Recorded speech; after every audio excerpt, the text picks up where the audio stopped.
Welcome to the in front of me NUBIA Red Magic 5S, and I'll show you how to edit notification panel shortcuts on this device. So first you should open the notification panel, and now just to add, remove or to change the position of some icons here, you should here click on this last icon, was the plus, the custom one, so click here.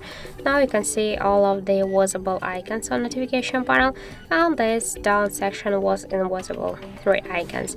Now just to add some icons to the our notification panel, so we should click here on this pluses, and then just click here to OK, and now we can see that we just successfully add here 2 more icons.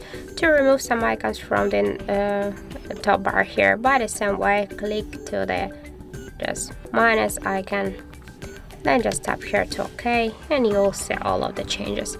And sure, just to change the position of the icons, you should hold for a while the icon and drag it just to another position, so like to your preferences. Then tap to OK, and you will see the changes here. So that's it. Thank you for watching, and if you find this video helpful, don't forget to leave a like, comment and to subscribe our channel.